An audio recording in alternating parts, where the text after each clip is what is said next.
ये बिल्कुल एक संभावना है कि कोई अपना रूप बदल सकता है अगर वो चाहे तो। और आज भी ये घटना कई लोगों के द्वारा देखी जाती है, विशेष रूप से हनुमान भक्तों में। तंत्र विज्ञान के कई पहलू हैं। एक वेद इसके लिए समर्पित है।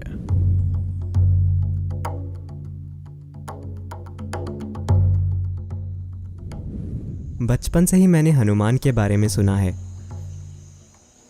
किस बारे में? हनुमान। हनुमान।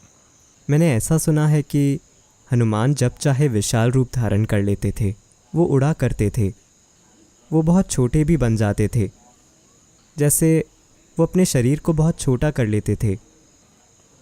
क्या ये सच था या केवल कोई कल्पना थी, या कोई प्रतीक, या वैसा कुछ था?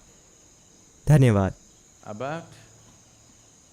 किसी व्यक्ति का छोटा या बड़ा होना या उड़ना या कुछ और करना, क्या ऐसी संभावना है? संभावना बिल्कुल है। ये हकीकत है। ऐसा इस देश में, इस संस्कृति में काफी प्रचलित था, लेकिन इसे अच्छा नहीं माना जाता था। लेकिन कहीं और इसे अच्छा माना जाता था, खासकर मूल अमेरिकी संस्कृतियों में।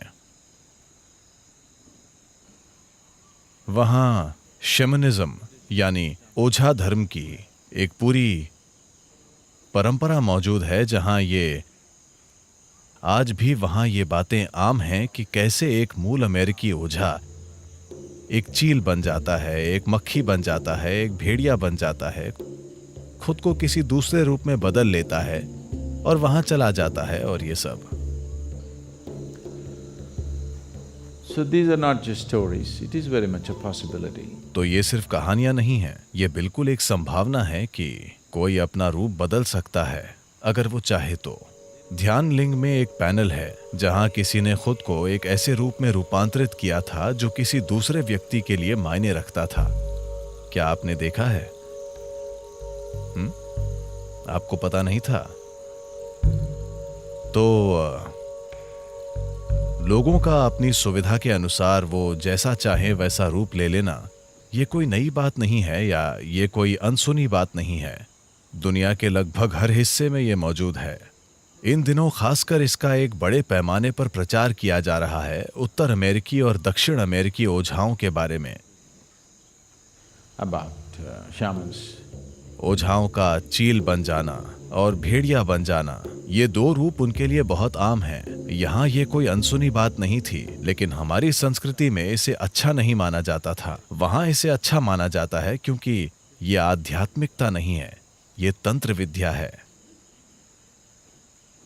यहाँ हमारे तंत्र वैज्ञानिक, I call them scientists because they are that kind. मैं उन्हें वैज्ञानिक इसीलिए कहता हूं क्योंकि वे उसी तरह के हैं। वे खुद को पक्षी या जानवर में बदलने की तकलीफ नहीं उठाते क्योंकि इसमें खतरा है। एक सुंदर कहानी है जिसमें उस ऋषि का क्या नाम है जिन्होंने निगल लिया था? क्या आप जानते हैं मैं किसकी बात कर रहा हूं? अश्विनी कुमार, और वो उनके पास कुछ सीखने गए थे। शुक्लाचार्य। हाँ, क्या उन्होंने घोड़े का रूप ले लिया था? अश्विनी कुमारों ने घोड़े का रूप ले लिया था और उन्होंने क्या निगल लिया था? शुक्लाचार्य को, मेरे ख्याल से। तो एक पूरी बड़ी कहानी है जो शायद महाभारत का ही एक हिस्सा है। ये कृष्ण अवतार से जुड़ी कहानी ज्यादा है। तो इतिहास में इस तरह की कई घटनाएं मौजूद हैं, और लेकिन इसे चीजें करने का निचले स्तर का तरीका माना जाता था, क्योंकि जब आप कोई और रूप ले लेते हैं तो इस शरीर को सुरक्षित रखना होता है और इसका हमेशा दुरुपयोग हो सकता है। तो ऐसी घटनाएं हुई हैं जहां किसी ने अपने शरीर को थोड़ी सुरक्षा के साथ वहां छोड़ दिया, और मान लीजिए वो एक चील बन गए और कुछ समय के लिए उड़ते रहे, लेकिन जब वो चील वापस आई तो शरीर वहां नहीं था। तो अब वो चील क्या करेगी? चील आकर यहां बैठती है और कहती है, मैं एक योगी हूं। दयनीय स्थिति है ना। चूंकि आप उड़ नहीं सकते, इसलिए आपको लगता है कि चील होना एक बड़ी बात है। चील होना कोई बड़ी बात नहीं है। हालांकि वो ऊंची उड़ती है, पर वो हर समय नीचे देखती रहती है। यहां बैठकर ऊपर देखना ज्यादा अच्छा है, ऊपर जाकर नीचे देखने के बजाय। वाकई। तो यहां तंत्र वैज्ञानिकों ने दूसरी तरह के तरीके विकसित किए, यानी वो खुद कोई दूसरा रूप नहीं लेते, वो दूसरे रूप चुनते हैं और उन्हें ऐसा बना देते हैं कि वो एक खास तरह से काम करें। वो कोई जानवर चुनते हैं, आमतौर पर एक जानवर जिसका बहुत इस्तेमाल होता है वो है मुर्गी। अरे आपको लगता है कि वो बेकार चली गई? तो वे उसके जीवन को, वो मुर्गी जवान और जीवंत होनी चाहिए, न कि पकी हुई। तो मुर्गी की जान निकाल दीजिए और उस जीव रूप का उपयोग अपने कुछ काम करवाने के लिए कीजिए। बजाय इसके कि आप मुर्गी का शरीर धारण करें, आप नियंत्रित तरीके से उस मुर्गी से चीजें कराते हैं। रिमोट कंट्रोल मुर्गी, ठीक है? एक रिमोट कंट्रोल मुर्गी खुद आपके मुर्गी बन जाने से बेहतर है ना? क्योंकि आपके मुर्गी बनने में खतरा है।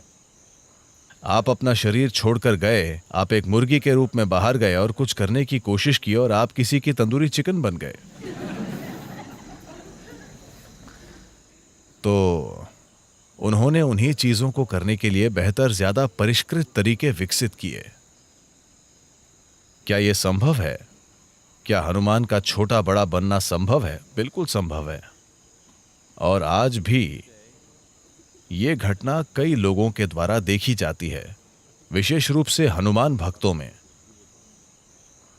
हनुमान के भक्तों के बीच रूप बदल लेना आज भी एक बहुत सामान्य बात है, क्योंकि उन्होंने ये चलन शुरू किया था। हनुमान एक सुपरमैन है। बस थोड़ी सी पूंछ और चेहरे की बनावट के अलावा बाकी पूरे सुपरमैन हैं। वो एक सुपरमैन है। उनकी भक्ति ही उनकी शक्ति है। उनके दिल में भक्ति इतनी मजबूत है कि उसकी वजह से वे सबसे अलग चमकते हैं, अपनी सच्ची भक्ति के कारण। तो भले ही आप एक बंदर हों, अगर आप एक भक्त हैं तो आप अपने बंदरपन के परे जा सकते हैं और कुछ असाधारण बन सकते हैं। यही हनुमान की कहानी है। अगर आप एक गधे भी हों तब भी यह काम करता है।